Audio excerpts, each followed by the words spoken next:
So আপনারা যতটুকুই যান, যত দূরেই যান না কেন, লাইফের এই যে সময়টা, যে আমি কি করব বা আমি যেটা করছি সেটাকে আমি ওন করি কিনা, আমি কতটুকু ওন করি, আমি চাকরি দিব, চাকরি নিব, সবাই যদি চাকরি দেয় চাকরিটা করবে কে? গুলশান আরা অ্যাকচুয়ালি নিজেকে পরিচয় দেয় হচ্ছে একজন উদ্যোক্তা হিসেবে। তার বেশ কিছু ভেঞ্চার আছে। তিনি সাম্প্রতিক সময় তিনি একটা সিকিউরিটি কোম্পানিতেও জয়েন করেছেন। তার হাজবেন্ড কিনা আমি জানি না, বেশ কিছু ছবি টবি দেখলাম। তো তার তার আবার ধরেন ব্যাপক প্রচারণার একটা ইয়ে আমি পাইলাম। আমি যদি আপনাকে একটু দেখাই, যে ধরেন কাজী গুলশান আরা, তার ব্যাপারে ধরেন ইনকিলাবের পত্রিকায় আমিরাতের সফল ব্যবসায়ী নারী উদ্যোক্তার ব্যাপারে নিউজ হয়েছে। আব্দুল হামিদ সাহেবের সঙ্গে তার খুব ভালো সম্পর্ক ছিল, প্রেসিডেন্ট। তার ব্যাপারে অনেক পত্রিকায় বিভিন্ন সংবাদ প্রকাশিত হয়েছে বিভিন্ন সময়। অর্থাৎ একটু এক্সপোজ করার একটা ব্যাপক প্রবণতা আমরা দেখেছি আরকি তার। হ্যাঁ? এবং তিনি বেশ মোটিভেশনাল স্পিচ দেন। তিনি মানুষকে মোটিভেট করার জন্য অনেক কথাই বলেন। আমি একটু শোনাবো আপনাদেরকে। তারপরে আমরা একটু অন্য প্রসঙ্গে যাবো। 7 rules to success and entrepreneurship, rule 1। So আপনারা যতটুকুই যান, যত দূরেই যান না কেন, লাইফের এই যে সময়টা, যে আমি কি করব বা আমি যেটা করছি সেটাকে আমি ওন করি কিনা, আমি কতটুকু ওন করি, আমি চাকরি দিব, চাকরি নিব, সবাই যদি চাকরি দেয় চাকরিটা করবে কে? তো এরকম কিছু বক্তব্য তার ছিল, এবং আমি যদি দর্শকদেরকে দেখাই, পাশাপাশি সাদেকেরটাও দেখাবো আমি। ধরেন এটা হচ্ছে তার ফেসবুক পেজ কাজী গুলশান আরা, এবং ধরেন আমি যদি তার কাভার ছবি যদি আপনি দেখেন, থানায় মামলা হোক, বাড়িতে হামলা হোক, তবুও বলবো আমি জয় বাংলার লোক। অর্থাৎ মানে খুনিদের সমর্থনে এই কাজী গুলশান আরা, তার প্রোফাইল পিকচারে তার আব্বার ছবি দেয়া, এবং ধরেন নানা ধরনের কমেন্টস, নানা ধরনের গুজব, নানা ধরনের বিষয় নিয়ে এসে একের পর এক লিখে গেছে। ডক্টর ইউনূসকে নিয়ে লিখে গেছে, হাসিনা, মুজিব, তার পরিবারকে নিয়ে এসে একের পর এক পোস্ট করে গেছে। এগুলো আসলে ধরেন যাদের দেখার কথা তারা কেউ দেখে নাই। এবং আমি যদি আপনাকে দেখাই যে আমাদের মেজর সাদেক, তার যে ফেসবুক পোস্ট গুলা, আমি যদি এখানে একটা সংকলন করেছি তার ফেসবুক পোস্ট নিয়ে, ধরেন সে ১৬ মুজিবরের, লক্ষ মুজিবরের জাতির পিতার জন্মবার্ষিকীর শুভেচ্ছা, শাহাদাত বার্ষিকীর বিনম্র শ্রদ্ধা। মানে সে কিন্তু সার্ভিং অফিসার, তার ফেসবুকে কিন্তু এগুলোতে ঠাসা একেবারে। হ্যাঁ? এবং ধরেন যে মানে সবই পলিটিক্যালি মোটিভেটেড, তার ছবি ধরেন অনেকটা এটাকে কি বলে, আমি কমব্যাট ড্রেস পরে সে মুজিবের ছবির সামনে দাঁড়ায় ছবি দিচ্ছে। তো এগুলো ধরেন আসলে সরকার পরিবর্তনের পরে এগুলো কিন্তু ফিল্ড ইন্টেলিজেন্স এর কাজ। এগুলো কিন্তু এএসইউর কাজ, এমআই এর কাজ। এগুলো নিয়ে সর্ট আউট করা। কারা অনেক বেশি ডিভোটেড ছিল, কারা এই বিষয়টা মেনে নিতে পারে নাই, হাসিনার এই পলায়ন, তারা কোনো ভূমিকা রাখবে কিনা। মানে দেশের স্বার্থেই এই জিনিসগুলো লক্ষ্য রাখার দরকার ছিল। তো এগুলো রাখে নাই, এগুলো তো এক ধরনের ব্যর্থতা। এগুলো নিয়ে আপনি একটু টাচ করেন, আমাদের আলোচনায় একটু এড করেন আপনার বক্তব্য। কিন্তু এই গুলশানের ব্যাপারটা আরেকটু বিস্তারিত আপনার কাছ থেকে শুনতে চাই। জি, তো গুলশানারা যখন কমিশন পায় তার আগেই কিন্তু ট্রেনিংরত অবস্থায় তার বিরুদ্ধে একটা শাস্তিমূলক ব্যবস্থা নেওয়া হয়, যেটাকে আমরা বলি যে চারিত্রিক মানে মোরাল টার্পিটিউডের কারণে যে অভিযোগটা ছিল যে সে তার মহিলা কার্ড ব্যবহার করে, নারী কার্ড ব্যবহার করে কিছু অ্যাডভান্টেজ নেওয়ার চেষ্টা করেছিল। বাট তারপরে লেফটেন্যান্ট থাকা অবস্থায় 2 বছরের মধ্যে চাকরিতে কমিশন পাওয়ার পর থেকে দেখা গেল যে সে এই কার্ডটা খুব ঘন ঘন খেলতেছে বিভিন্ন জায়গায়, এবং বিভিন্ন তার কলিগস, আমরা তো কলিগস এখানে, ইউনিফর্ম, আমরা চেহারাকে মেয়ে ছেলে সেটা দেখার সুযোগ থাকে না। আমার পাশে আমার কলিগ, আমার পাশে একজন ইউনিফর্ম পরা আছে, দ্যাটস এনাফ। বাট সেই ক্ষেত্রে সে এই মহিলা কার্ড ব্যবহার করে বেশ কিছু অফিসারকে বিভ্রান্ত করা বা তাদেরকে প্রলুব্ধ করার খেলা খেলছিল, যেই কারণে অ্যাকচুয়ালি তাকে চাকরি থেকে বের করে দেওয়া হয়। That's plain and simple. আমি ভিতরে যাচ্ছি না, খুবই নোংরা জিনিস। চাকরি থেকে বের হয়ে যাওয়ার পরে অ্যাকচুয়ালি সে এমপি হওয়ার বা নারী উদ্যোক্তা, আপনি যে জিনিসগুলো দেখালেন সেই ধরনের কিছু জিনিস শুরু করে। একটা জিনিস চালু আছে যে সে দুবাইতে একটা প্রমোদ বাড়ি মেনটেন করে, মানে সেখানে লোকে ফুর্তি করার জন্য যায় বাংলাদেশ থেকে, সেটা সে মেনটেন করে, সেটা তার আয়ের উৎস। আর বাংলাদেশে এবং অন্যান্য জায়গায় সে নিজেকে পরিচিত একজন নারী উদ্যোক্তা হিসেবে পরিচিতি দিয়ে বিভিন্ন, আপনারা দেখেন যে বিভিন্ন জায়গা থেকে মিডিয়াতে সে বিভিন্ন ফেভার পায়, এবং এই ফেভারটা অ্যাকচুয়ালি সে আনছে কিভাবে, সে যে কোনো ভাবে আমাদের প্রাক্তন president general mister Abdul Hamid, তার সাথে সে যোগাযোগ স্থাপন করে, এবং সে কথিত আছে সে নিজে এবং তার কিছু পরিচিতদের মাধ্যমে আব্দুল হামিদকে তারা সার্ভিস দিত। সেই সার্ভিস দেওয়ার এক পর্যায়ে সে বাধা মনে করে, হ্যাঁ সে বাধা মনে করে, এবং জেনারেল হামিদের অফিস থেকে অ্যাকচুয়ালি এই গুলশান আরাকে প্রমোট করার জন্য বিভিন্ন জায়গায় পত্রিকা, মিডিয়া, অফিসগুলোতে নির্দেশ দেওয়া হতো যে তাকে প্রমোট করো, তার সম্পর্কে।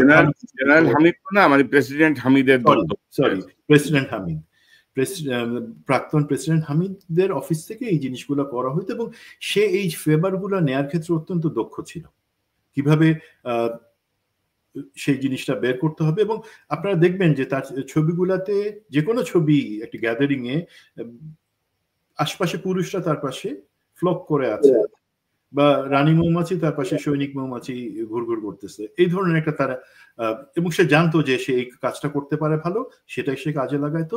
এবং এই পর্যায়ে সে ইভেন আমাদের একজন প্রাক্তন এমএসপি বা মিলিটারি সেক্রেটারি টু প্রেসিডেন্ট, তাকে সে ফাঁসায় দিয়ে তাকে চাকরিচ্যুত করে। আমি ঘটনা সত্য মিথ্যায় যাব না, বাট অতটুকু বুঝি যে তার মতন একজন সিনিয়র অফিসারকে ফাঁসাই চাকরি থেকে বের করা, সেটা জেনারেল হামিদ এবং শেখ হাসিনা বা তারেক সিদ্দিকের ব্লেসিং ছাড়া সম্ভব না। তাদেরকে সে স্যাটিসফাই করেই সে এই কাজটা করে। এর বাদেও সে অনেক অফিসারকে বিপদে ফেলার চেষ্টা করে বিভিন্ন সময়, তার স্বার্থ উদ্ধারের জন্য, ব্ল্যাকমেইলিং এর জন্য। তো এইটুকুর ব্যাপারে লোকে জানতো, যে কারণে ইভেন জেনারেল আজিজের মতন লোক বাধ্য হয়ে তাকে ক্যান্টনমেন্টে পিএনজি করে, পার্সোনা নন গ্রাটা, মানে তুমি ক্যান্টনমেন্টে অবাঞ্ছিত। দেখেন এই মহিলা সে অবাঞ্ছিত ঘোষণা করার কয়েকদিনের মধ্যে আবার প্রেসিডেন্ট হামিদের কাছে গিয়ে, এবং হামিদকে দিয়ে আমাদের পতিত হাসিনাকে বলে সেই পিএনজি রিমুভ করায় জেনারেল আজিজের উপর প্রেশার দিয়ে, যে না, ওকে পিএনজি করা যাবে না। তো তার এত ইনফ্লুয়েন্স ছিল। এবং এই পর্যন্ত কিন্তু আমাদের জুলাই আন্দোলন পর্যন্ত আমরা মোটামুটি যারা খোঁজ খবর রাখতো, যে জানতো যে তার একটা ইনফ্লুয়েন্স আছে, এবং সে আওয়ামী লীগের ভিতরে ভালো লোককে নাচাইতে পারে এবং অ্যাক্টিভ করতে পারে। তো এখন যে লোকে তার এইটুকু কার্যক্রম বা 2 নাম্বারই, সেটা জানবার পরে যেটা অ্যাকচুয়ালি হলো, সে নানকের সাথে, এবং আমাদের যে জেনারেলরা পালাই গেছেন, যে 6 জন জেনারেলের নামে ওয়ারেন্ট ইস্যু হয়েছিল, যারা তাদের একজন কিন্তু দুবাইতে আছেন, নানক এবং সে একজন জেনারেল তাকে সেখানে মেন্টরিং করে এবং বুঝায় দেয় কাজগুলা। বিশেষ করে সেই পলাতক জেনারেল, উনি বেসিক্যালি এই লেফটেন্যান্ট রওশন আরার হ্যান্ডলার হিসেবে আছেন, যে তাকে অ্যাসাইনমেন্ট দেয়া, কি করতে হবে, তুমি যাও বাংলাদেশে যাও, 2 মাস থাকো, আবার আসো, 2 মাস যাও, এসে ফিডব্যাক দাও। তো এইভাবে কিন্তু রওশন আরাই বেসিক্যালি এই যে এমন 3-4টা টিম, ভাই নামটা ভুল হচ্ছে, গুলশান আরা, সরি গুলশান আরাকে এইভাবে 3-4টা টিম ম্যানেজ করে, এবং তাদেরকে দিয়ে সরকারের বিরুদ্ধে শুধুমাত্র উস্কানিমূলক কথাবার্তা বলা না, তাদেরকে এইভাবে ট্রেন করা যাতে তারা যে কোনো একটা পরিস্থিতিতে ডাক দিলে পরে সবকিছু অচল করে দিয়ে সরকারকে ফেলে দিতে পারে। মানে তাদের বিশ্বাস, তারা তো আসলে 24 দেখে নাই বা বুঝে নাই, তাদের বিশ্বাস এইভাবে কিছু করলে আওয়ামী লীগের হাতে অস্ত্র দিলে বোধহয় সে অস্ত্র ব্যবহার করতে পারে। তাদের কাছে তো অস্ত্র ছিল, জুলাই শেষেও তো অস্ত্র ছিল, আগস্টের প্রথমে অস্ত্র ছিল, সে অস্ত্র ছেড়ে তো তারা ইন্ডিয়াতেই পালায় গেল, তাই না? তাহলে তাহলে তাহলে ধরেন, আমি তো জানি যে এই গুলশান আরার সাথে কিন্তু আরেকটা টিম ছিল, অর্থাৎ 3টা টিমের খবর আপনিও পেয়েছেন, আমিও পেয়েছি। তো গুলশান আরা পালালো কিভাবে? তাকে তো ধরার একটা অভিযান বা চেষ্টা হয়েছিল। গুলশান যখন টিম কারা বা আরেকটা টিমে কারা আছে? আরেকটা টিমে আমার জানা মতে একজন জুনিয়র কমিশন অফিসার, তার সাথে একজন নন কমিশন অফিসার, এবং আনফরচুনেটলি তারাও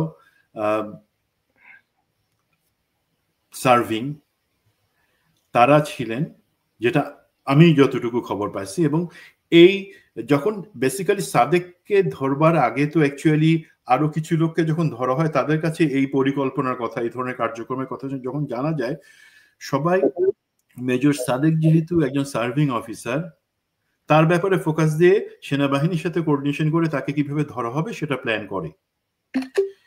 একই সাথে তারা কিন্তু জানতে পারে যে অ্যাকচুয়ালি আরো সেল আছে এবং এটার লিড করতেছে লেফটেন্যান্ট গুলশানারা।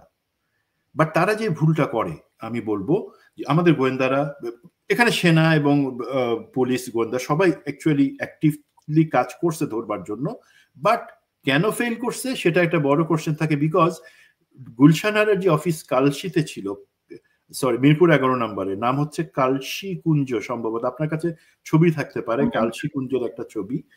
সেখানে সে অফিস করে বেসিক্যালি সেখানে রিটায়ার্ড এবং সার্ভিং অফিসাররা আসতো, যারা তার সাথে আওয়ামী মনোভাবের লোকজন আসতো। এবং এখানে কারা আসতো, তার সেনাবাহিনী রিটায়ার্ড এবং সার্ভিং এর পরিচয়ের বাদে ইম্পর্টেন্ট হচ্ছে ধরে নিব তারা সবাই ভারত বা রয়ের লোক বা তাদের এমপ্লয় করা লোক।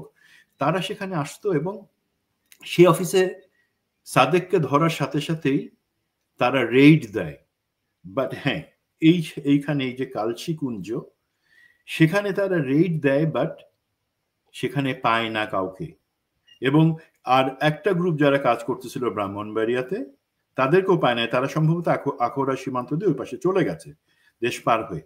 তো এই দুইটার সময় সাদেককে ধরার আশপাশের সময় পায় নাই, তার কারণ সাদেককে ধরার সাথে সাথে অ্যাকচুয়ালি গুলশানারা দুবাইতে চলে গেছে পালায়, সে ফ্লাইটে করে গেছে।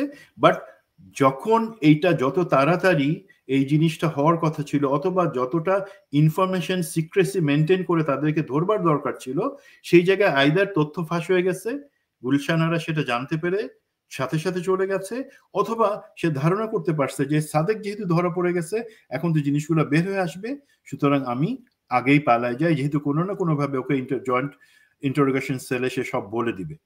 তো এইভাবে মিস হয়ে গেল যে সাদেককে ধরা হয়েছে, তার স্ত্রী সুমাইয়া তিনিও পুলিশ কাস্টডিতে আছেন, ইন্টারোগেশনে আছেন গতদিন থেকে। বাট আমাদের দরকার ছিল এই লেফটেন্যান্ট গুলশানারাকে ধরা, তাহলে জানা যেত অ্যাকচুয়ালি নেটওয়ার্কটা তারা কিভাবে প্ল্যান করতেছে, এইখানে ভারতের রয়ের ইনভলভমেন্ট কতটুকু, আওয়ামী লীগের যারা পালায় আছে যে ইঁদুরগুলা তারা কতটুকু অ্যাক্টিভলি এটা সাপোর্ট করতেছে, দেশের ভিতরে কিভাবে কারা কারা। আমি যতদূর জানি অসীম কুমার উকিল এই জিনিসটা কোঅর্ডিনেশন করবার কথা, কোন জায়গায় কত লোক হবে, কোন মিটিং এ কত হবে, তারা কিভাবে পরে গিয়ে গ্রাম পর্যায়ে আবার সেগুলাকে ট্রেনিং দিবে, সেগুলো আমরা জানতে পারতাম। বাট গুলশানারা যেহেতু চলে গেছে, আমাদের পক্ষে সেটা সম্ভব না। তো আমার বিশ্বাস আছে কোনো না কোনো ভাবে তাকে আমরা ধরে আনতে সমর্থ হবে, এবং তদন্ত কিন্তু এখনো চলতেছে। আমি কনক্লুসিভ কিছু বলতেছি না, তারা হয়তো আরো ভয়ঙ্কর কিছু জানতে পারে তদন্ত টিম, তখন ইন্টারপোল আছে, সেই সুবাদে তারা ব্যবস্থা নিতে পারবে।